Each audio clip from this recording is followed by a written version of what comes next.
এই ভাঙাছোড়া আগাছায় মোড়ানো জায়গা দেখেছেন? এটাই নাকি নদিয়ার তাহিরপুর থানার বাতকুল্লা গ্রামীণ স্বাস্থ্যকেন্দ্র।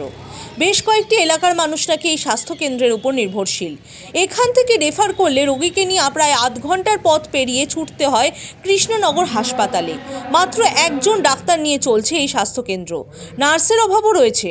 শুধু তাই নয়, সন্ধে নামলে এই স্বাস্থ্যকেন্দ্রের ভুতুরে কোয়ার্টারগুলো হয়ে ওঠে নেশার আড্ডা ঘর। স্থানীয়রা অভিযোগ জানালেও কোনো উদ্যোগ নিতে দেখা যায়নি প্রশাসনকে। অবশেষে তারা স্বাস্থ্যকেন্দ্রকে উন্নত মানের করে গড়ে তোলার জন্য সরব হয়েছেন।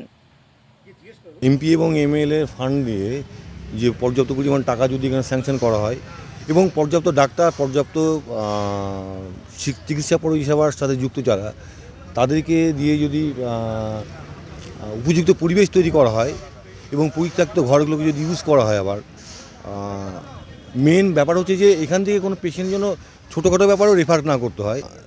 হয়তো একজন এমআরওই আছেন এখানটাতে, এটা আরও বাড়ানো দরকার। এত বড় চত্বর, তবু পরিষেবা ও রক্ষণাবেক্ষণের অভাব রয়েছে। এই গ্রামীণ হাসপাতালকে যদি স্বাস্থ্য দপ্তর সংস্কার করে, তাহলে আশেপাশে থাকা গ্রামের মানুষকে ছোটোখাটো চিকিৎসা পরিষেবা খুঁজতে কৃষ্ণনগর হাসপাতালে ছুটতে হয় না। সরকারের একটা অবহেলার দৃষ্টিভঙ্গিতে দেখার ফলে এই হসপিটালটা অবহেলিত এক প্রকার। এখানে প্রচুর মানুষ স্বাস্থ্য পরিষেবা পেতে পারত।